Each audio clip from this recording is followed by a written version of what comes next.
नमस्कार, मैं नरेंद्र मोनोत। आज 21 जून 2020 को होने वाले चूड़ामणि सूर्य ग्रहण और उसके प्रभाव जो पहले हो चुके हैं और आने वाले 3 से 6 महीने के बीच में जो होंगे, उसका संबंध जो 2019 दिसंबर 26 को सूर्य ग्रहण हुआ था उससे क्या संबंध है, या इन ग्रहणों से आने वाले 14 दिसंबर 2020 के ग्रहण तक क्या घटनाएं घटेगी, किस प्रकार का वातावरण रहेगा, उसके संबंध में विस्तृत जानकारी आपके समक्ष पेश कर रहा हूँ। मेरी समझ में ये 21 जून का जो ग्रहण होने वाला है, यह ग्रहण एक तरह से एक पूरी पिक्चर का इंटरवल है। कारण आज की स्थिति को देखते हुए सौर्य मंडल में जो डेवलपमेंट हो रहे हैं, जो भौगोलिक स्थितियों में जो डेवलपमेंट हो रहे हैं, जो 26 दिसंबर से चालू हुए हैं, उसका काफ़ी परिणाम, काफ़ी डेवलपमेंट्स, काफ़ी शुरुआतें जो पहले नहीं हुई थी, एक परिवर्तन युग की तरफ चालू हो चुकी है। आज हम देख रहे हैं कि कोरोना ने आधे से ज़्यादा विश्व को अपनी चपेट में ले लिया है। दुनिया में डर भय बैठ गया है। दुनिया का जो सिस्टम था चलने का, खाने का, पीने का, रहने का, पूरा के पूरा चेंज हो गया है। लोगों को घर के अंदर बंद कर दिया गया है। लोगों को मंदिर, मस्जिद, गुरुद्वारे तक नहीं जाने की ज़रूरत है।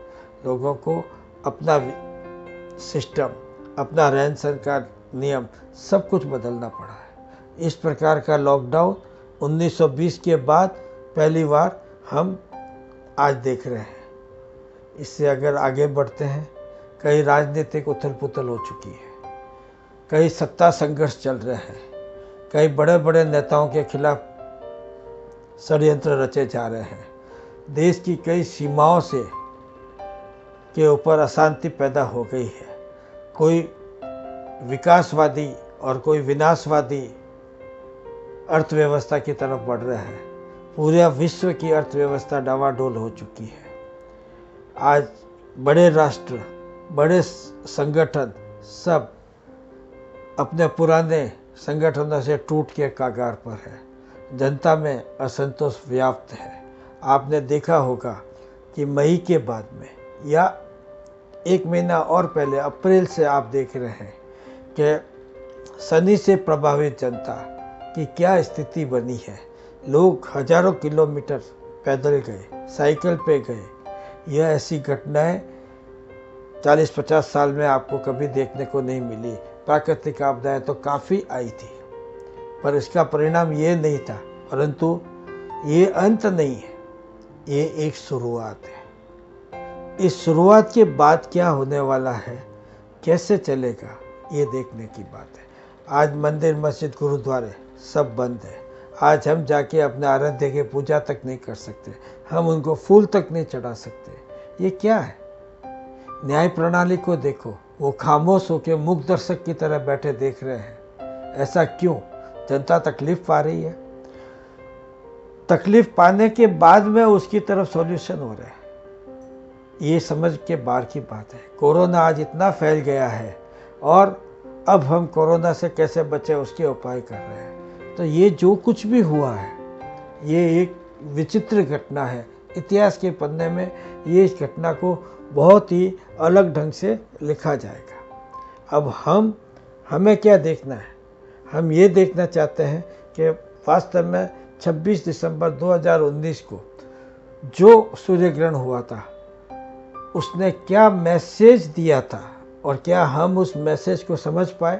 अब मैं आपको इस संबंध में पूरी जानकारी कुंडली बना करके, जो 26 दिसंबर 2019 की कुंडली थी ग्रहण के समय, उससे आपको जो विश्लेषण बताना चाहता हूँ। 26 दिसंबर 2019 को ग्रहों की पंचायती किस प्रकार की थी, या सौर्य मंडल में कौन सा ग्रह किधर से विचलित हो रहा था, उसका विश्लेषण हम करते हैं।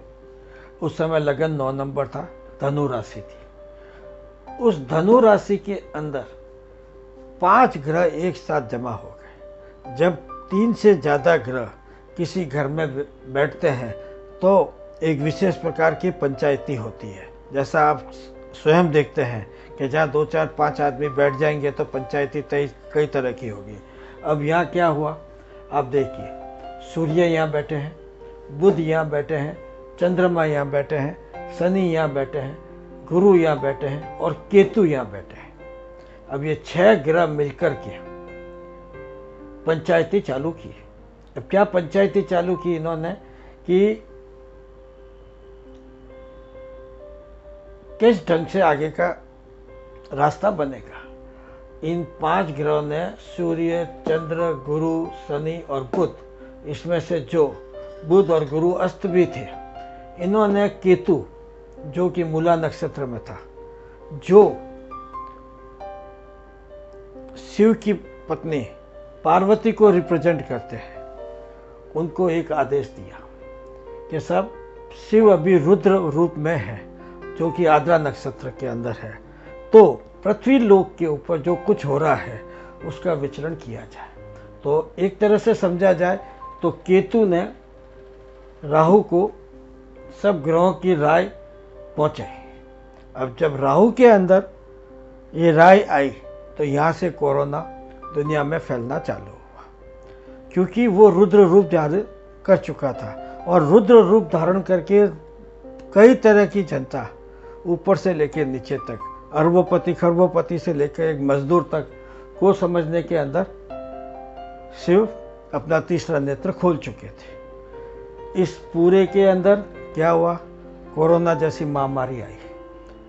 उसके अंदर महामारी चालू हुई अमीर लोगों से और तकलीफ हुई गरीब लोगों को, जो कि शनि का संप्रदाय है, जो कि शनि की बिरादरी है। वो लोग बेरोजगार हो गए, वो लोग तितर बितर हो गए। उस कारण से समाज में अशांति आई, देशों के बीच में वैमनस्य बढ़ गया। राष्ट्र लोग अपने पुराने संगठन तोड़ के नए संगठन बनाने चालू कर दिए।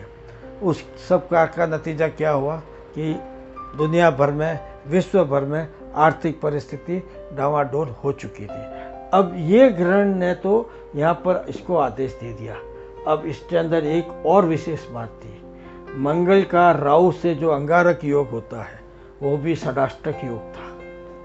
अब और मंगल 12वें घर में बैठे हुए थे। ये षडाष्टक योग ने भी आग में घी डालने का काम किया। इस प्रकार ये ग्रहण की पुरानी जो स्थिति थी, उस कारण से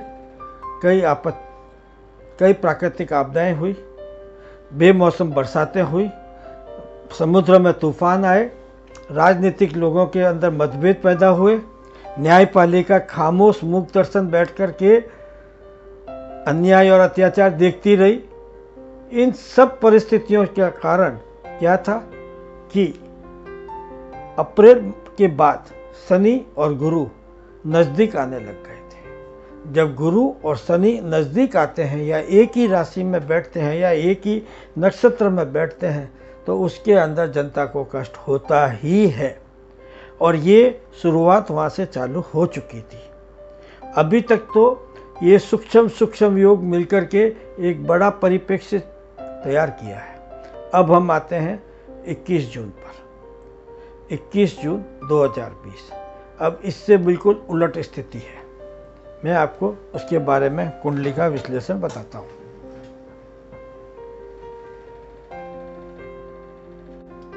इक्कीस जून 2020। अब क्या देखते हैं, 3 नंबर की कुंडली है। 3 नंबर मतलब मृगशिरा नक्षत्र के अंदर सूर्य का विचरण आज की तारीख में चल रहा है। इसके साथ में 3 ग्रह और हैं, एक बुध है, एक राहु है और एक चंद्रमा है। ये 4 ग्रह की पंचायती यहाँ चालू हो गई। सूर्य राष्ट्र नायक को दिखाता है, चंद्रमा मन का कारक है, बुध व्यापार और बुद्धि को दिखाता है और राहु मैजिक करता है।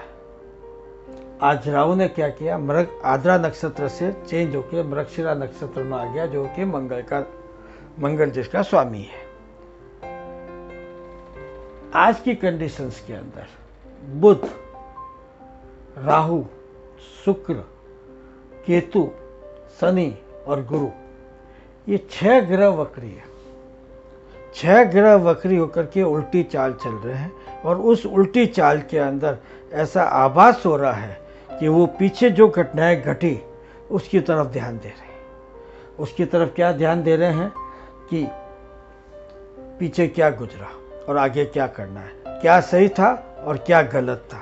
इसलिए मैंने आपको कहा कि ये इंटरवल है।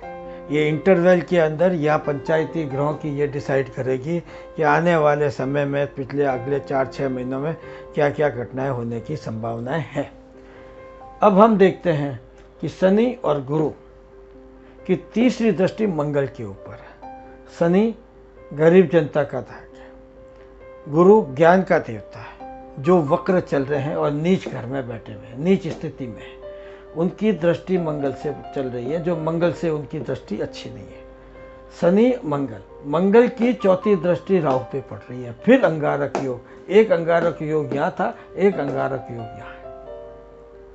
अब यहाँ क्या हुआ था कि केतु ने राहु को सत्ता सौंपी, अब यहाँ उल्टा हो रहा है। अब राहु वापस केतु को सत्ता सौंप रहा है, क्योंकि केतु यहाँ पर अकेला बैठा है, यहाँ पर राहु अकेला बैठा था। अब वापस केतु अपना प्रपंच दिखाएगा, वो अपने डेवलपमेंट दिखाएगा। क्या चीज़ें हो सकती है और क्या चीज़ें नहीं हो सकती है, इसका निर्णय आने वाले समय में केतु से रिलेट होगा। अब ये क्या क्या हो सकता है, आज हमने जो देखा कि जो स्थिति देश की 1947 15 अगस्त के आजू बाजू थी, ठीक वैसा ही एक पिक्चर हमको देखने को मिला था। लोग अपने बोरिया बिस्तर लेके सर के ऊपर हजारों किलोमीटर जा रहे थे। उस समय पाकिस्तान हिंदुस्तान के बीच में यही घटनाएं घट रही थी। कई जगह जगह के ऊपर फैक्ट्रियां बंद हो गई, लूट खसोट हो गई। आज सेम स्थिति हमने देख ली है।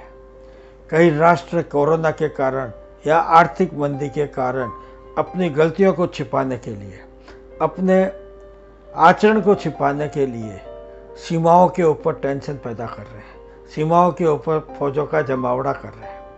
ये क्यों कर रहे हैं कि अब वापस विस्तारवादी अर्थव्यवस्था की तरफ बढ़ना चाहते हैं, क्योंकि विकास करते करते या तो वो थक गए हैं और या उनसे विकास हो नहीं रहा है।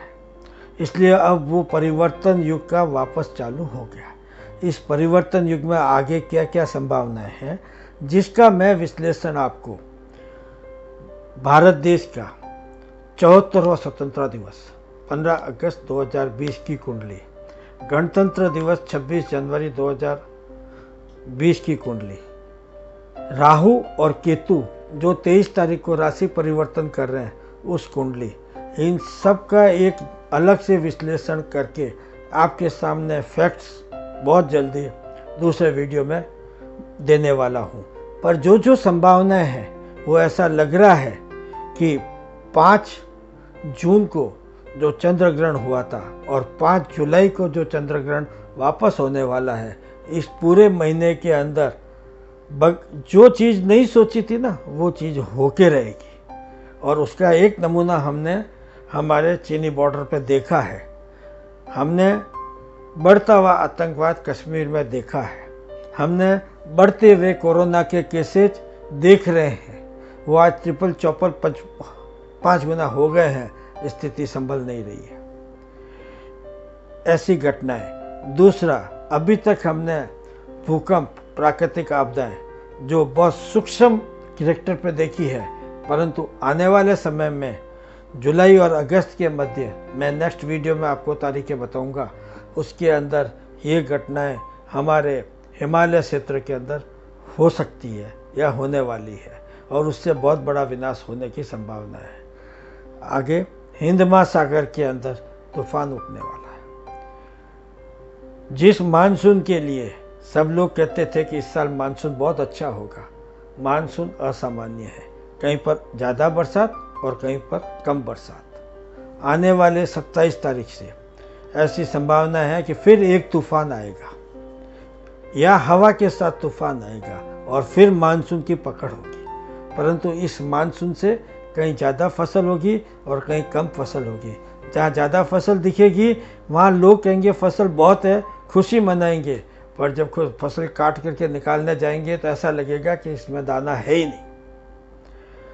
ये देवी प्रकोप के अलावा कुछ भी नहीं कह सकते। तो मेरे साथियों, मैं आपसे एक ही निवेदन कर रहा हूँ कि हम आज जिस सोशल डिस्टेंस और लॉकडाउन का सामना कर रहे हैं, इसकी हमें एक आदत डालनी ही पड़ेगी। हमें सोसाइटी में संभल के चलना पड़ेगा। हाँ, काम धंधे बंद करने की ज़रूरत नहीं है। काम धंधे ऐसे कैसे होंगे, ऐसे कैसे करने पड़ेंगे, क्योंकि खाना खर्चा सबको चाहिए। परंतु उसके लिए हमको एक नया सिस्टम बनाना पड़ेगा।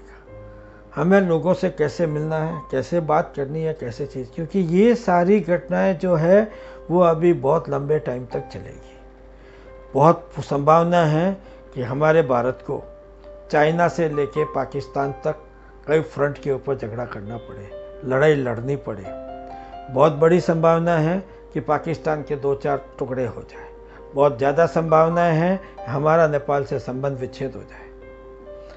बहुत ज़्यादा संभावनाएं हैं कि भारत के ऊपर हिंद महासागर की तरफ से कोई नेवी का अटैक हो जाए, या पानी में आग लग जाए, कोई मिसाइल्स की घटना हो जाए, या कहीं पर परमाणु बम का गलती से विस्फोट हो जाए। तो आने वाला समय अभी भी सही नहीं है। 14 दिसंबर 2020 और फिर उसके बाद आने वाला मई, ये सब जगह पे हमने देखा है कि 4 ग्रह से ज़्यादा ग्रहों का जमावड़ा जब भी होता है तो ऐसी कुछ घटनाएं होती रहती है और जनता को अंदर परेशानियां बढ़ती रहती है।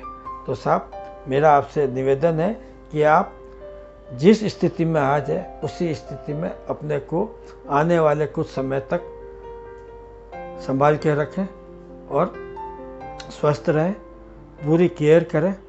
और मेरे अगले वीडियो का आप इंतज़ार करें, जो मैं बहुत जल्दी 15 अगस्त 2020 की कुंडली के बेसिस पर, गणतंत्र दिवस की कुंडली के बेसिस पर और वर्ष की कुंडली के बेसिस पर और राहु केतु के परिवर्तन से जो जो कुछ घटने वाला है, मैं उसका विश्लेषण नेक्स्ट वीडियो में आपके सामने करूंगा। धन्यवाद। कृपा करें आप मेरे इस वीडियो को लाइक करें, ज़्यादा से ज़्यादा शेयर करें और सब्सक्राइब करें। इसी आशा के साथ धन्यवाद।